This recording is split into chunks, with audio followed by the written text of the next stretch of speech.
This story is about a fake teacher who falls madly in love with one of her students, and the shameless lengths she goes to get him. We'll explore all of that in today's story. In the beginning, we are introduced to a young boy named Jason, a student who is also a social media personality and a musician. Jason's parents drop him and his sister Zoe off at school after summer vacation. Alongside them, we see a girl named Sarah, who is Zoe's roommate. Sarah has a crush on Jason. Jason's father wants him to quit music and focus on his studies, but Jason dreams of making music his career. At the school, Sister Rebecca, a teacher who knows Jason and Zoe, promises their parents that she will take care of them. Later, Sister Rebecca meets a new teacher at the school, Sister Sophia, whose first day it is. Sister Rebecca welcomes Sophia and explains the rules of the school, such as how teachers are not allowed to wear makeup. Following this, Sophia quickly wipes off her lipstick. Rebecca then gives Sophia a tour of the school, and during the tour, they meet Jason. Rebecca introduces Jason to Sophia, but Sophia notices that Jason seems a little upset. Rebecca explains that Jason recently crashed his father's car while driving drunk, which made his father furious. Later, when Sophia returns to her room, she opens her laptop and starts looking at Jason's photos and videos online. It becomes clear that she already knows Jason from before. Overcome with infatuation, she kisses the screen of her laptop, revealing her obsession. The next day, Sophia attends her first class. She introduces herself to the students but notices Jason talking to Sarah. To separate them, she makes Sarah sit at the front of the class, which annoys Sarah. However, Jason's sister Zoe finds Sophia's behavior odd since Catholic school teachers are usually not this rude. As Sophia opens a book to begin the lesson, Zoe reminds her that they pray before class. Instead of leading the prayer herself, Sophia tells Zoe to do it. Zoe prays, and the rest of the students follow, but Zoe notices that Sophia doesn't join in. Feeling suspicious, Zoe later tells Jason about it, but he's distracted by a message from Sarah and doesn't pay much attention to her. After school, Sophia approaches Jason and asks him if Sarah is his girlfriend. Jason tells her, "I don't have a girlfriend," which makes Sophia very happy. But the next morning, Sophia sees Jason and Sarah kissing. Furious, she sends Jason to class and scolds Sarah, who snaps back by saying, "You don't know me, I'm the daughter of the man who funds this school." But Sophia doesn't care, and firmly warns Sarah to stay away from Jason. Later that day, Sophia asks Jason to wait after class. She confronts him, saying, "You told me you don't have a girlfriend. Then what were you doing with Sarah?" Jason doesn't know what to say. Sophia then tells him, "Come see me in my chamber later." When Jason goes to meet her, he finds that Sophia has left her door slightly open on purpose. Inside, she is applying moisturizer to her arms and legs in a way that seems intentional, hoping to draw Jason's attention. Her behavior clearly shows that she's trying to seduce him, and it leaves Jason feeling confused and uncomfortable. The next morning, Sophia approaches Jason and asks, "Why didn't you come to meet me?" Jason casually replies, "I forgot." A week passed since Jason and Zoe returned to school, and on the weekend, their parents come to take them home. Meanwhile, Sophia, unable to bear being away from Jason, takes leave from the school under the pretense that her aunt is unwell. At home, Jason tells his father about his desire to take a year off from school to focus on his passion for music. However, his father disagrees, insisting he focus on his studies. This sparks an argument between them. Frustrated, Jason storms out of the house and begins singing outside to cool off. Unbeknownst to him, Sophia has arrived at his house in her car and secretly watches him, captivated by his voice. While Sophia enjoys Jason's singing, Jason receives a phone call from Sarah. Seeing this, Sophia becomes enraged. As she silently moves closer, her foot accidentally hits something, creating a noise. Jason hears it and starts walking toward the sound, but before he can reach Sophia, he gets a message from Zoe and heads back inside. Determined to keep Sarah away from Jason, Sophia makes her first move. Late that night, she sneaks into Sarah's room and hides drugs in one of her books. As Sophia attempts to leave, she bumps into Sister Rebecca in the hallway. Rebecca, hearing a noise, asks Sophia what she's doing there. Meanwhile, Zoe, who shares a room with Sarah, wakes up and overhears their conversation. This incident makes Zoe suspicious of Sophia. The next morning during class, Sophia instructs the students to open a specific page in their books. That's when she discovers the drugs hidden in Sarah's book. Sophia accuses Sarah in front of everyone, declaring, "You will face severe punishment for this." The news spreads quickly throughout the school, leading to Sarah's suspension. Following this, Sophia advises Sister Rebecca, "To protect the school's reputation, we should also search the boys' rooms." Acting on her suggestion, Sister Rebecca inspects the boys' dormitories and finds a bottle of alcohol under Jason's bed. This too was planted by Sophia. When questioned, Jason insists, "I don't know where this bottle came from, or who put it there. If you suspend me, my life will be ruined for something I didn't even do, and if my father finds out, he'll kill me." Hearing Jason's desperate plea, Sophia steps in with a suggestion. Instead of suspension, let him serve a punishment. For a week, he will perform the chores usually handled by the sisters. Jason reluctantly agrees to this. A flashback reveals how Sophia managed to infiltrate the school. She discovered Jason through social media and became obsessed with his music and voice. Desperate to meet him, she murdered a real Sister Sophia, who was set to be transferred to the school. After disposing of the body, she falsified documents and assumed the identity of Sister Sophia. Returning to the present, we see Jason fulfilling his punishment by doing school chores, such as planting trees. Sophia uses this opportunity to get closer to him. Zoe, observing from a distance, notices Sophia's unusual behavior around Jason. Later that night, Sophia crosses every boundary. She sneaks into Jason's room while he's asleep. She starts recording on her phone, removes her necklace, and approaches him.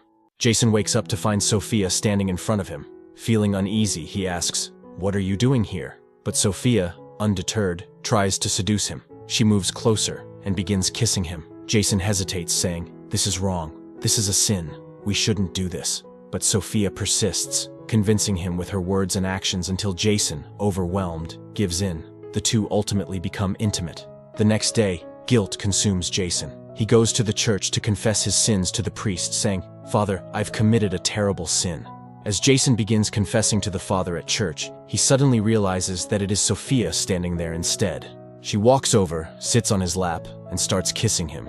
Jason hesitates, but once again, they become intimate right there. A week passes after this incident, and Jason goes home. One evening, he receives a message from Sarah, inviting him to a party at her house. Meanwhile, at school, Sophia overhears Sister Rebecca speaking with a priest from another school about the real Sister Sophia. From their conversation, Sophia learns that the priest knew the real Sister Sophia for years. Hearing this, she becomes nervous and rushes toward her car. Sister Rebecca sees her leaving and asks, "Where are you going?" Sophia makes up an excuse about her aunt's medical emergency and quickly drives away. That same night, Jason tells his father about Sarah's party, but his dad refuses to let him go. As usual, an argument erupts, and Jason storms out of the house, heading to Sarah's party without his father's permission. Unbeknownst to him, Sophia is following him. At the party, Jason drinks heavily, and Sarah takes him to a room where they begin kissing. However, Jason suddenly starts remembering the intimate moments he shared with Sophia. Overwhelmed, he picks up a beer bottle and leaves the room. Outside, the police catch him holding the beer bottle. Just then, Sophia arrives and tells the police, "Jason is mentally disturbed. Please, let me handle him." After convincing them, the police let Jason go. Grateful, Jason tells Sophia, "I can't go home like this in this state."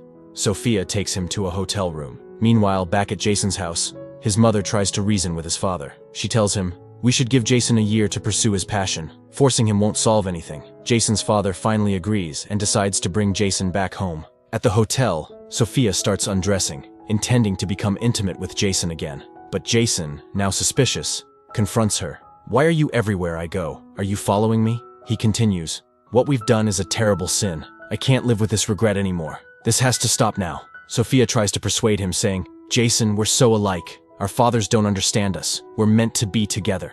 But Jason refuses to listen. He leaves the hotel room, leaving Sophia behind. Enraged, Sophia becomes hysterical. Jason's father eventually finds him and apologizes for being too harsh. He says, "I'm sorry, son. Let's start over. Come home." Jason reluctantly agrees, and they leave for home. The next morning, as Jason and Zoe head to school, Sophia also leaves. On the way, Zoe notices Sophia's car and becomes curious. At school, she looks up the car's registration number online and discovers that it is registered under Sophia's name. Zoe immediately realizes that it was Sophia who was outside their house that night. Meanwhile, Jason returns to his dorm room only to find Sophia lying unconscious on the floor. Panicking, he rushes to give her mouth-to-mouth resuscitation, but soon realizes that she is pretending. Furious, Jason yells, "What is wrong with you? I'm going to report you to father." Sophia, unfazed, smirks and says, "Go ahead, but if you report me, I'll make sure everyone knows how you, a student, crossed all boundaries with a teacher." Jason realizes he's trapped. Zoe calls Jason and informs him about Sophia's car. Jason nervously replies, "Don't tell anyone about this, Zoe. Please." Later, during the class prayer, Sister Rebecca surprises everyone by reintroducing Sarah to the class and lifting her suspension. Sophia, enraged by Sarah's return, confronts Sister Rebecca outside the classroom. "How could you allow her back into the school?" she demands. Sister Rebecca firmly responds, "You don't get to teach me the rules. I know what I'm doing, and you should focus on learning how to pray first." Jason, overjoyed by Sarah's return, celebrates by singing in the schoolyard. On the other hand, Sophia begins to lose control, her anger spiraling into obsessive and psychotic behavior. After this, we see Sarah taking a bath when Sophia sneaks into the bathroom. She brutally kills Sarah by smashing her head against the wall. To cover up the murder, Sophia stages it as an accident, dropping soap on the floor to make it look like Sarah slipped. Later, when Joe goes to take a bath, she stumbles upon Sarah's lifeless body and screams in shock. The school staff immediately calls the authorities, and Sarah's body is sent for post-mortem. While everyone is shaken, Joe expresses her doubts, saying, "In all these years, nothing like this has ever happened. Something doesn't feel right." The next day, after the church prayer, Jason confronts Sophia outside. He says, "You must have done something to Sarah." Sophia, unfazed, smirks and replies, "The police ruled it an accident. And let me remind you, there's no culprit here, except for you. You're the one who committed the biggest sin by sleeping with a nun." As Jason stares at her in disbelief, Sophia reveals an MMS she secretly recorded of their intimate moments. "If you say anything about Sarah's death," she threatens, "I'll make this video viral on social media." Jason, feeling trapped, remains silent. The next morning, Jason and Zoe prepare to leave for home. Sophia, noticing this, excuses herself from Sister Rebecca by claiming her aunt has passed away and leaves as well. That evening, Jason and his family go out for dinner at a restaurant. But to Jason's shock, Sister Sophia is also there. Sophia introduces herself to Jason's parents. Jason's dad, impressed by her demeanor, invites her to join them at the table. Although Jason protests, his dad insists, and Sophia sits with them. Jason grows visibly uncomfortable, and Zoe, observing everything, begins to suspect something is seriously wrong. Meanwhile, back at the school, Sister Rebecca starts investigating Sophia's claims about her aunt's death. She tries to find an address to send flowers, only to discover that the alleged death never occurred. Later that night, Zoe presses Jason for answers. Jason finally confesses everything to his sister.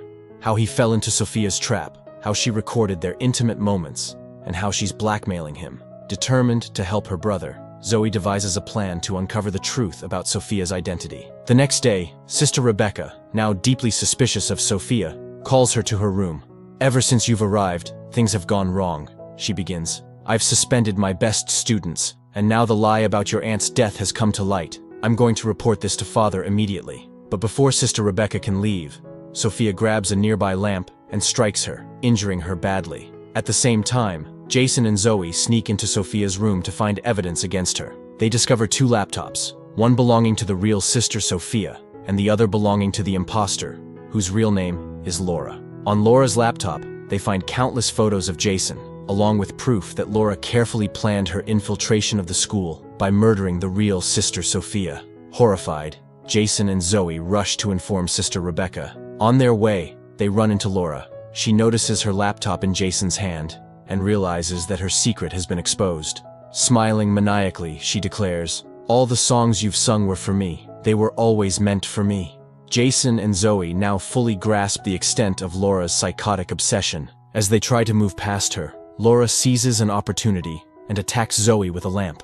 Enraged, Jason lunges at Laura and begins strangling her, but Laura kicks him between the legs, causing him to collapse in pain. She then turns her attention back to Zoe, preparing to strike her again with the lamp. At that moment, Sister Rebecca intervenes and snatches the lamp from Laura. Laura, realizing she's outnumbered, attempts to flee, but Jason regains consciousness, grabs a screwdriver from his pocket, and stabs her in the back. Laura collapses and dies on the spot. In the final scenes, we fast forward to the school's graduation day. Jason's father surprises Zoe with their mom's car as a gift, and he gives Jason a brand new guitar to support his passion for music. The story ends on this heartwarming note, with the dark chapter of Laura's obsession finally closed.